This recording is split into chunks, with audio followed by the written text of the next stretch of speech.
On November 5, 1966, two F-4 Phantom IIs, Opal flight, were escorting a Douglas EB-66 destroyer, a slow-moving light bomber, on a mission to jam radar. They were flying in a triangle formation behind the destroyer. The F-4 pilots anxiously surveyed the skies ahead of them a mile apart. Even though throughout the operation, the skies were clear with only a few scattered clouds 35 miles north of Hanoi, Vietnam. And they were equipped with Sidewinder missiles and were aware that MiG-21s were in the region. Two MiG-21s were first spotted on radar at a distance of 18 miles, according to Donald J. McCarthy, Jr., in his book MiG Killers, a chronology of U.S. air victories in Vietnam from 1965 to 1973. The EB-66 was hit by an air-to-air missile fired by one of the advancing fish beds, just as the aircraft began to spiral downward.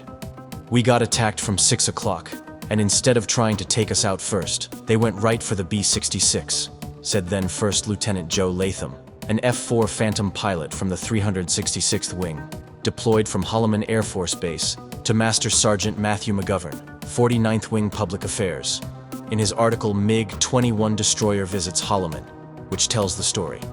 They launched a missile, which missed, and the B-66 broke off and spiraled down from 30,000 feet to 10,000 and ducked into a little cloud. Latham was at the back of the two-seater, while Klaus Klause, who was then a first lieutenant, was in the front row. The flight leader and the other F-4 were being flown by Captain Jim Tuck and First Lieutenant John Rabini, both of the 366 Wing. As the MiGs tried to re-attack, we became daisy-chained. It was the B-66 with the MiG-21 behind it, explained Latham. Significantly, the MiG pilots would have scored a great victory if they had shot down the EB-66. Jim Tuck was chasing that MiG. On his tail was the second MiG, and right behind him was me, pointed out Latham. A MiG-21 was too near and out of missile range behind Tuck. The adversary pilot had to move in order to gain some gap. Flying the F-4 C-63-7535, Opal 02, Latham and Klaus maneuvered into position to fire.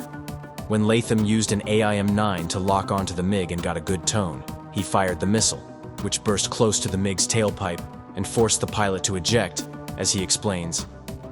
As the MiG started rolling into getting some space, I was able to get a lock on him and fire a Sidewinder that blew off part of his tail, and he immediately ejected.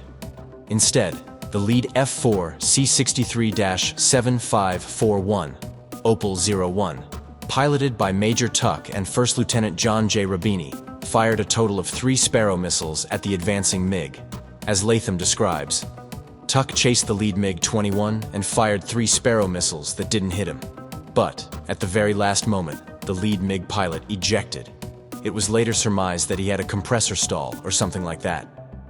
After the operation, Latham learned that 2 additional MiG-21s had been misdirected while en route to the dogfight. The scary part for me was if the other 2 MiGs found us 5 minutes later, we would have been shot down, run out of fuel, and either captured or killed, concludes Latham.